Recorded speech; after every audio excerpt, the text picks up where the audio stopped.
आमच्या वर्गात एक बोबडं बोलणारं पोरग होतं. त्याला विचारलं, तुला MBA कशात करायचंय रे? तो म्हटला, सर मला मार्केटिंग मध्ये MBA करायचंय. म्हटला, त्याला र बोलता यायचं नाही. सर म्हटले, तुला नीट र बोलताय ना, तू मार्केटिंग मध्ये काय MBA करणार? तुझं बॅकग्राऊंड कॉमर्स आहे, तू फायनान्स मध्ये MBA कर. पोरग वर्गात उठून उभं राहिलं, म्हणला, सर कलनाल तर मार्केटिंग मध्ये MBA कलनाल, नाही तर शिकणार नाही. म्हटलं, सर म्हटले, तुला काय करायचे ते कर, आपण परीक्षा घेऊ, कुणामध्ये मार्केटिंगचं टॅलेंट आहे ते शोधू, त्यानं मार्केटिंग मध्ये MBA करावं. म्हटलं, काय परीक्षा आहे? ते म्हटले, आम्हाला सगळ्यांना 100 रामायणाच्या प्रती दिल्या आणि सांगितलं, या रामायणाच्या प्रती बाजारात जाऊन विकून यायच्या. ज्याच्या सगळ्यात जास्त प्रती विकल्या जातील आपण समजूयात याच्यामध्ये मार्केटिंगचं टॅलेंट आहे, त्यानं मार्केटिंग मध्ये MBA करावं. आम्हाला वाटलं आम्ही बोलणारी पोर आहोत. 100 रामायणाच्या प्रती, तर परेशजींना म्हणलं, चला एवढी घेऊन टाका तुमच्या संस्थेला, 100 प्रती विकायला काय लागतंय. म्हटलं, आशा विकून येऊ बाजारात जाऊन. 8 दिवस बाजारात फिरलो. 9व्या दिवशी वर्गात आलो. सरांनी विचारलं, गणेश 100 पैकी किती प्रती गेल्या? म्हणलं 4. राहुल 8, संतोष 10. मार्क मिळवणारी पोरं पण 20 पेक्षा जास्त प्रती कुणाच्याच गेल्या नाही. बोबडं बोलणारं पोरग मागच्या वाकावर बसायचं. त्याला विचारलं, तुझ्या किती गेल्या रे?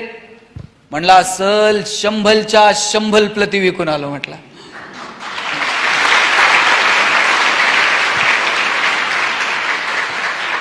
सर म्हटले, कोणती स्ट्रॅटेजी, कोणतं रेफरन्स बुक, काय केलं तू? म्हणला, काहीच नाही, मी लोकांच्या दालात द्यायचो, बेल दाबायचो, लोक बाहेर यायची, लोक बाहेर आली की समोर लामायण ठेवायचो आणि सांगायचं, हे लामायण इकत घेता का वाचून दाखवू?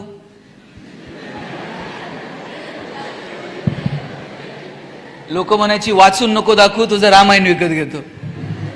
बोबडं बोलणं विकनेस आहे का स्ट्रेंथ आहे?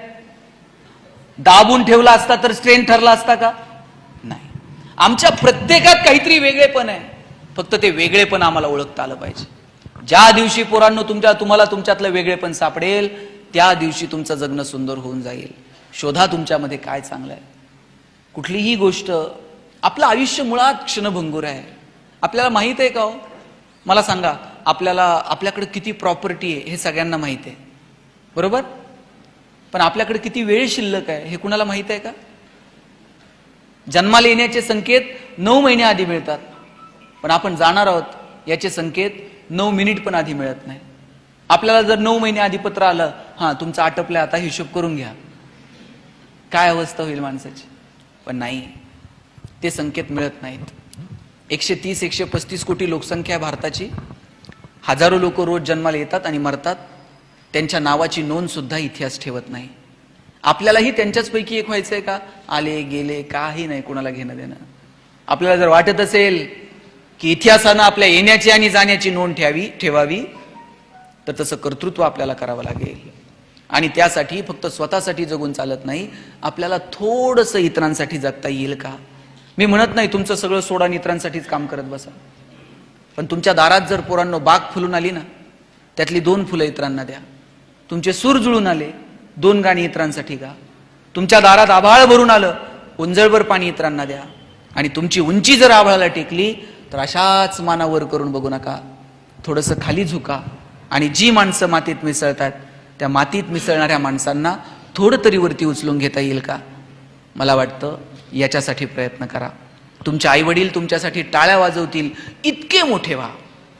तुम्ही म्हणाल, मोठे होण्याची काय व्याख्या आहे? किती मोठं व्हायचं? किती मोठं झालं तर आमच्या पुढं कोणतर असणारच आहे. आम्ही पहिले कधी येणार आहोत? तुम्ही पहिले कधी याल माहित आहे? जगाच्या स्पर्धेत मला माहित नाही तुम्ही किती वेळ याल, पण तुमच्या आई वडिलांच्या नजरेत तुम्ही हिरो झालात ना, समजायचं आपण पहिले आलो जगात.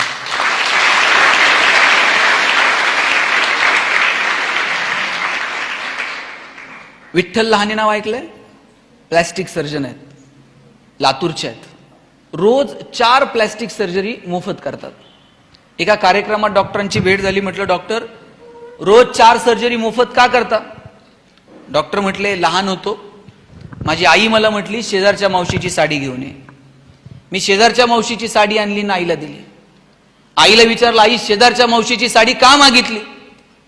आई म्हटली, लग्नाला घालून जावी अशी एकही साडी माझ्याकडे नव्हती, म्हणून शेजारच्या मावशीची मागितली. टचकन डोळ्यात पाणी आलं की आपल्या आईकडे एक साडी नसावी की जी लग्नाला घालून जाता येईल. आणि ठरवलं इतका अभ्यास करायचा, इतकं मोठं व्हायचं ना, आईला रोज नवीन साडी देता आली पाहिजे. डॉक्टर झालो, पैसे मिळायला लागले, कितीतरी साड्या मी आईला आता देऊ शकतो इतके पैसे मिळायला लागले.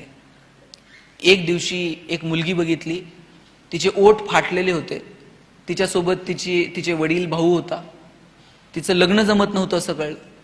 त्या दिवशी तिच्या भावाला आणि वडिलांना म्हटलं हिला उद्या हॉस्पिटलला घेऊन या, आपण हिची सर्जरी करू. वडील म्हटले डॉक्टर साहेब ही प्लॅस्टिक सर्जरी वगैरे नटनट्यांची कामं, आमच्याकडे कुठून एवढे पैसे. त्यांना पैसे नाही लागणार, मोफत सर्जरी करूया. दुसऱ्या दिवशी भाऊ वडील मुलीला घेऊन आले, सर्जरी झाली, पोरगी गोड दिसायला लागली. 6 महिन्यांनी पोरीचं लग्न जमलं. बाप आणि भाऊ पेढे घेऊन आले. एका हातात पेढा होता आणि दुसऱ्या हातात आयुष्याची सगळी प्रॉपर्टी होती. ही सगळी प्रॉपर्टी त्या पेढ्याच्या समोर खुजी वाटायला लागली आणि ठरवलं रोज 4 तरी पेढे कमवायचे. डॉक्टर सांगत होते माझे वडील 90-92 वर्षांचे आहेत, पण तरुण पोराला लाजवेल असं हवेत तरतर तरतर चालत असतात. एक दिवशी वडिलांना विचारलं बाबा एवढ्या हवेत का चालता. वडील म्हटले मी प्लॅस्टिक सर्जन विठ्ठल लहाने आणि पद्मश्री डॉक्टर तात्याराव लहानेचा बाप आहे, हवेत नाही चालणार तर काय चालणार.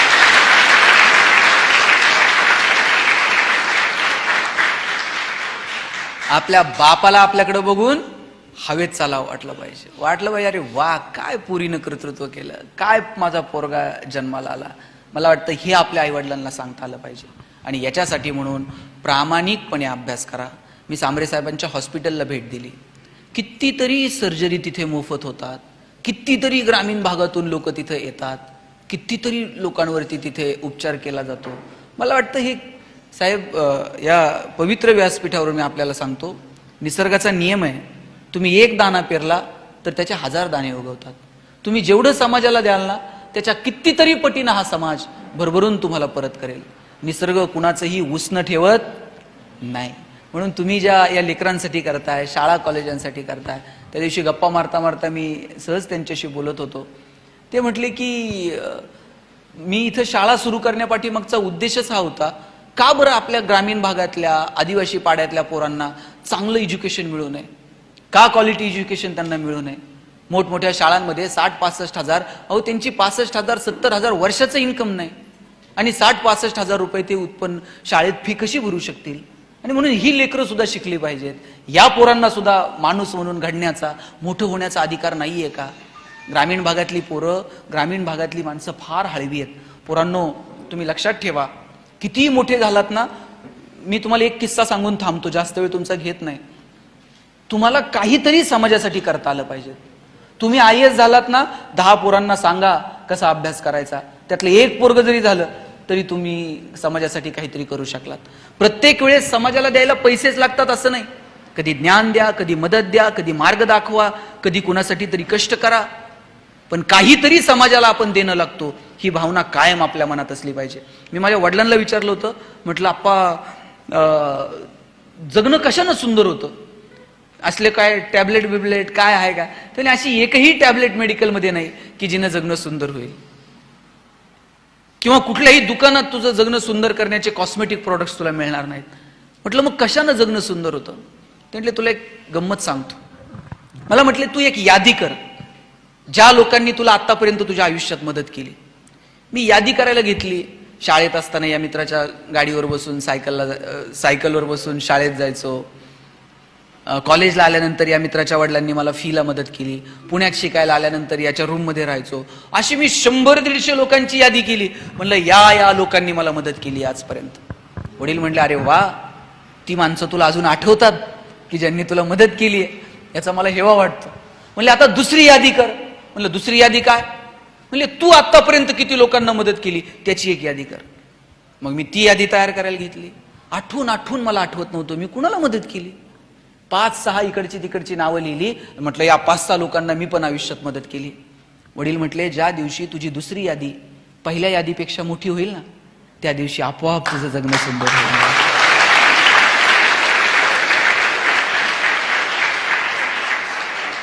आज तुम्हाला मदत करायला ही माणसं आहेत की नाही. तुम्हाला जिथं गरज लागेल तिथे तुमच्या पाठीशी माणसं उभी आहेत. उद्या तुमची दुसरी यादी वाढली पाहिजे तुम्ही मोठे झाल्यानंतर. याच्यासाठी मनापासून प्रयत्न करा, त्यासाठी मनापासून शिका. छोट्या छोट्या गोष्टींचा आनंद घ्या, मोठी स्वप्न बघा, भन्नाड जगायचं, टेन्शनमध्ये राहायचं नाही. आलेला क्षण परत मिळतो का? गेलेला क्षण परत मिळणार आहे का? जे क्षण आहेत ते आनंदानं जगायचे. आणि तुम्ही तर शाळा कॉलेजातले दिवस तर याच्यासारखे दिवस परत नाही. बेंच आहेत की नाही आता शाळेत तुम्हाला? कॉलेजमध्ये किती जण बसताय एका बेंचवर? 2, 3. आम्ही 3 जण एका बेंचवर बसायचो आणि मग कर्कटकनं रेषा मारून जागा वाटून घ्यायचो. तुम्ही करता की नाही? तुझा हात इकडं का आला, तुझं दप्तर तिकडं काय गेलं.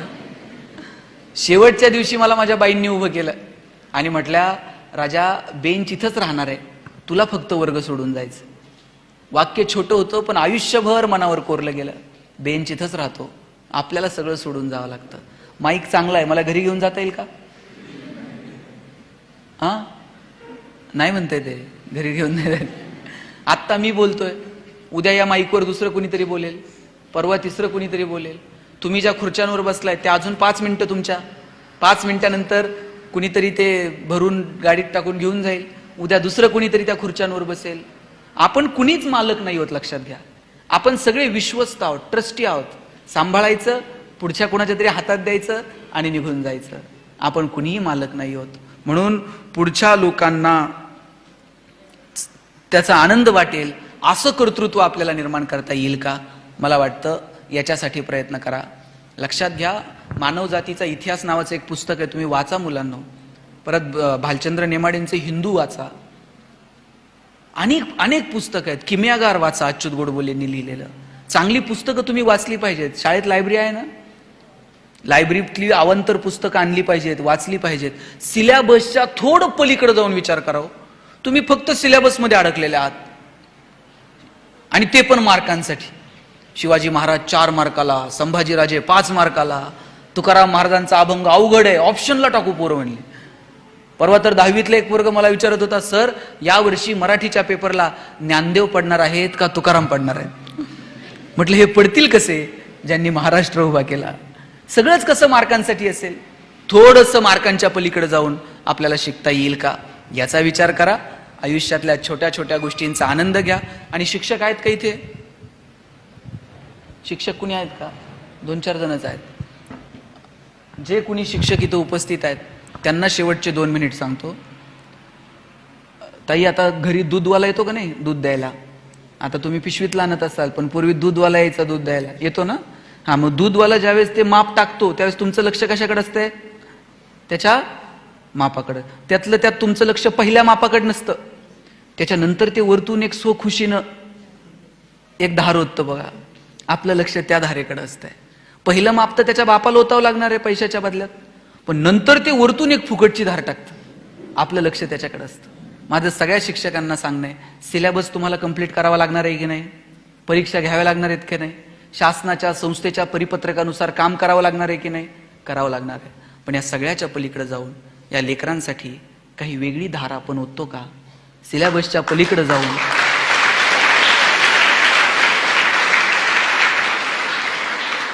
आपण या पोरांच्या भविष्यासाठी काही करतो का? मला वाटतं या सगळ्या गोष्टींकडे लक्ष देण्याची वेळ आहे. आणि या पोरांचं जर भविष्य तुम्हाला शोधायचं असेल ना, ते वर्गपाठाच्या वह्यात, गृहपाठांच्या वह्यात नाही सापडत.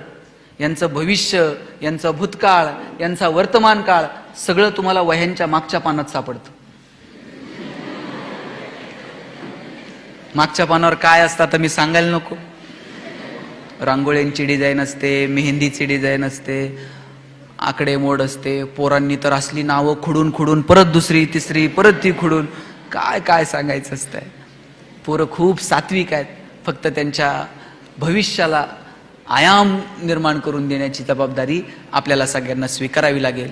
त्यांचं भविष्य गोड व्हावं, समृद्ध व्हावं अशी अपेक्षा या कार्यक्रमाच्या निमित्तानं व्यक्त करतो. सांबरे साहेब, मला इथं आपण बोलवलं, या सगळ्या मुलांशी संवाद साधायची संधी उपलब्ध करून दिली, त्याबद्दल मी आपले मनापासून आभार मानतो. आणि पोरांनो, 1 मिनिट इकडे लक्ष द्या. Information and knowledge, these both concept are different from each other. तुम्ही माहितीला ज्ञान समजायची गल्लत करू नका. माहिती संकलनाच्या नादात ज्ञानापासून दूर जाऊ नका. माहितीचं ज्ञानात रूपांतर कसं करायचं हे ठरवा. तुमच्याकडं काहीतरी कॉमन सेन्स असला पाहिजे, त्याचा विचार करा. मी एक जणाला ती गोष्ट सांगितली ससा आणि कासवाची, आणि म्हटलं बघ ते ससा झोपला आणि कासव जिंकलं. म्हटलं हो मामा, ही किती दिवस झाले मी ही गोष्ट ऐकतोय. म्हटलं मग एवढे दिवस ही गोष्ट ऐकतोय, याच्यातून तू काय शिकला? म्हणला मी एकच शिकलो, रेस हारली तरी चालेल पण दुपारची झोप चांगली व्हायला पाहिजे. म्हणला कॉमन सेन्स नाही. म्हणून अवांतर वाचा, चांगल्या लोकांना भेटा, चांगल्या माणसांशी गप्पा मारा आणि त्यातून भविष्याचा वेध घ्या. एवढा विचार व्यक्त करतो आणि थांबतो. जय हिंद, जय महाराष्ट्र.